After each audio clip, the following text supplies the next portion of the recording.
CBSE class 12 maths हमारा chapter है probability और इसमें हमारा टॉपिक है total theorem of probability and Bayes theorem. हमारा अगला क्वेश्चन है question number 67। Two groups are competing for the positions of the board of directors for a corporation. तो एक कॉरपोरेशन में बोर्ड ऑफ डायरेक्टर के लिए दो ग्रुप्स compete कर रहे हैं, ठीक है। The probability that the first and the second group will win are 0.6 and 0.4। तो इसकी प्रोबेबिलिटी कि पहला ग्रुप जीतेगा उसकी प्रोबेबिलिटी है 0.6 और दूसरा ग्रुप जीतेगा और बोर्ड ऑफ डायरेक्टर बनेगा तो उसकी प्रोबेबिलिटी है 0.4। Further, if the first group wins the probability of introducing a new product is 0.7। First group जीता तो नया प्रोडक्ट आएगा, उसकी प्रोबेबिलिटी 0.7 है।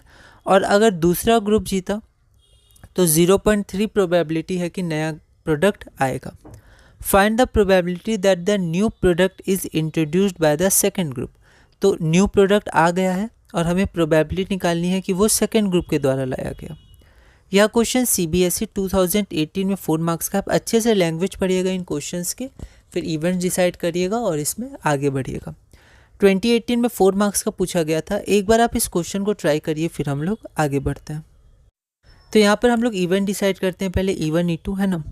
तो E1 क्या है? Event that the first group is selected है ना। यहाँ सेलेक्टेड भी लिख सकते हैं लेकिन यहाँ पर विन से अगर आप देखिएगा तो first group and second group will win, तो यहाँ पर विन यूज़ किया है। तो आप कोशिश करिएगा अकॉर्डिंग टू द क्वेश्चन आगे बढ़े। ठीक, सेलेक्टेड का भी वही मतलब होगा, बोर्ड ऑफ डायरेक्टर बन जाएगा, पर विंस भी सही रहेगा क्योंकि वो क्वेश्चन में इस वर्ड का यूज़ किया गया। तो E1 हमारा इवेंट है that the first group is नहीं होगा, विंस होगा है ना। इज सेलेक्टेड में था तो अब wins, that the first group wins. And E2 is the event that the second group wins. तो E1 की प्रोबेबिलिटी होगी 0.6 गिवन है और E2 की 0.4। अब हम इवेंट ई डिसाइड करते हैं, डिफाइन करते हैं। वो इवेंट है that the new product is introduce. ठीक है, न्यू प्रोडक्ट इंट्रोड्यूस किया गया। अब फिर हम लोग E/E1 और E/E2 निकालेंगे। PE/E1 का मतलब होगा probability that the new product is introduced when first group wins. तो पहला ग्रुप जीता वो दिया हुआ है, तो अब प्रोबेबिलिटी क्या है कि नया प्रोडक्ट आएगा, तो 0.7 है जो हमें गिवन है। और वैसे ही PE/E2 क्या हो जाएगा? तो PE/E2 हो जाएगा probability that the first new product is introduced. Spelling में ध्यान रखेंगे, ओवर राइटिंग नहीं करेंगे जितना हो सके। New product is introduced when second group wins. ठीक है, जब दूसरा ग्रुप जीतता है, ये दिया हुआ है, तो प्रोबेबिलिटी क्या है कि नया प्रोडक्ट आएगा, उसकी प्रोबेबिलिटी है 0.3। ये हमें गिवन है, इसको हमने इक्वेशन नंबर 3 मान लिया। अब हम लोग बेस थ्योरम से निकालते हैं जो हमें चाहिए, the probability that new product is introduced by the second group. ठीक है, तो सेकेंड ग्रुप के लिए इवेंट E2 था और न्यू प्रोडक्ट इंट्रोड्यूस हो चुका है, तो नीचे ई इवेंट था, न्यू प्रोडक्ट इज इंट्रोड्यूस। इसका फॉर्मूला बेस थ्योरम से हो जाएगा PE2 टाइम्स PE/E2। वैसे E1 और E2 दो इवेंट था तो दोनों को मल्टीप्लाई करके प्लस करेंगे। जो प्रोबेबिलिटी थी हम क्या करेंगे, उसमें से फ्रॉम 1 2 and 3, तो इस प्रोबेबिलिटी को लिखेंगे, इसको सॉल्व करेंगे तो हमारा आंसर आ जाएगा 2/9 ना। तो यहाँ अच्छे से हमें लिखना है, ठीक है, ओवर राइटिंग ना करें जितना हो। 2/9, तो हमारी रिक्वायर्ड प्रोबेबिलिटी 2/9 हो जाएगा, जो हमारा रिक्वायर्ड आंसर है।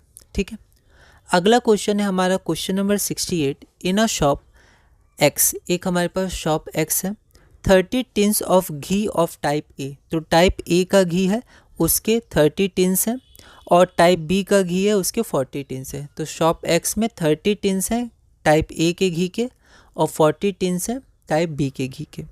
ठीक है, which look alike are kept for sale, जो एक जैसे दिखते हैं और सेल के लिए रखे गए हैं। वाइल इन शॉप Y, अब शॉप Y की बात करें तो सिमिलर 50 टिन्स, मतलब जैसे टाइप A का घी था वैसे टाइप A का घी 50 टिन्स है शॉप Y में और 60 टिन्स है टाइप B के घी के। ठीक है, 1 tin of ghee is purchased from one of the randomly selected shop. ठीक है, तो हमारे पास दो शॉप हैं, शॉप X और शॉप Y। एक शॉप को सेलेक्ट किया गया और 1 टिन ऑफ घी खरीदा गया। ठीक है, and is found to be type B, और पता चला कि वो टाइप B का घी है। ठीक है, find the probability that it is purchase from shop Y। तो वो टाइप B का घी शॉप Y से परचेज किया गया, इसकी हमें प्रोबेबिलिटी निकालनी है। यह क्वेश्चन ऑल इंडिया 2020 में 4 मार्क्स का पूछा गया था। एक बार आप इस क्वेश्चन को ट्राई करिए, फिर हम लोग आगे बढ़ते हैं। तो यहाँ पर हम लोग गिवन लिखते हैं, तो गिवन में पहले कुछ हम लोग स्पेसिफाई कर देंगे। जनरली हम ये नहीं लिखते थे, हम यहीं से शुरू करते हैं, पर ये भी एक तरीका है, अगर आप चाहें तो ऐसे भी लिख सकते हैं, कोई दिक्कत नहीं है। तो गिवन में हमारे पास क्या है, तो शॉप एक्स के पास 30 टिन्स हैं टाइप ए के घी के और 40 टिन्स टाइप बी के, तो टोटल टिन्स 70 हो गए। उसी तरह शॉप वाई के लिए टाइप ए के कितने हैं 50 टिन्स और टाइप बी के कितने हैं 60 टिन्स, तो टोटल टिन्स 110 हो गए, है ना। आगे बढ़ते हैं हम लोग। अब कुछ इवेंट्स डिफाइन हम लोग करते हैं। इवेंट E1 है ghee is selected from shop X और इवेंट E2 है ghee is selected from shop Y, ठीक है। अब ए हम लोग एक इवेंट लेते हैं कि ghee of type B is selected, है ना, क्योंकि क्वेश्चन में हमें टाइप बी का घी वो सेलेक्ट किया गया था, है ना, टाइप बी। तो ghee of type B is selected, ठीक है। क्वेश्चन से प्रैक्टिस से आप समझ जाएंगे कौन से इवेंट्स हमको लेने हैं। तो सबसे पहले प्रोबेबिलिटी ऑफ E1 और E2, तो शॉप एक्स से घी है या शॉप वाई से, क्योंकि रैंडम सिलेक्शन है, ठीक है, इक्वल चांसेस है दोनों शॉप के, कुछ दिया नहीं है तो हम लोग फेयर मानेंगे और 1/2 चांस होंगे दोनों के। तो probability of E1 that ghee is selected from shop x भी 1/2 और शॉप वाई से भी 1/2, ठीक है।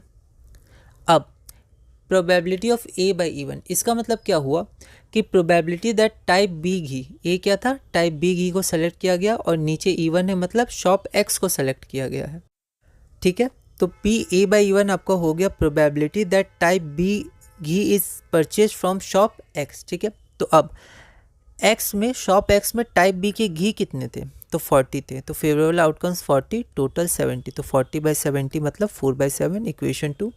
उसी तरह पी ए बाई E2 हो जाएगा probability that the ghee of type be selected from E2, E2 क्या था शॉप वाई, तो शॉप वाई में कितने घी हैं टाइप बी के 60 हैं, टोटल 110, तो 60/110 दैट इज 6/11, ठीक है। अब बेस थ्योरम से हम लोग रिक्वायर्ड प्रोबेबिलिटी निकालते हैं, the probability that the purchase type B ghee is from shop Y, ठीक है। तो टाइप बी घी हमें पता है तो वो नीचे है, प्रोबेबिलिटी की वो शॉप वाई से है, तो शॉप वाई इवेंट E2 में था, तो प्रोबेबिलिटी ऑफ E2 बाई ए, इसका फॉर्मूला लिख देंगे, 2 इवेंट्स हैं तो 2 बार प्लस करेंगे दोनों को, ठीक है। 1 2 3 से इसकी वैल्यू पुट करेंगे तो हमारा आंसर आ जाएगा 21/43, जो हमारा रिक्वायर्ड आंसर होगा। Therefore the required probability is 21/43, जो हमारा रिक्वायर्ड आंसर होगा। अगला क्वेश्चन है हमारा क्वेश्चन नंबर 69। यह क्वेश्चन दिल्ली 2012 में 6 मार्क्स का पूछा गया था। एक बार आप इस क्वेश्चन को ट्राई करिएगा, अगली वीडियो में हम इसे सॉल्व करेंगे।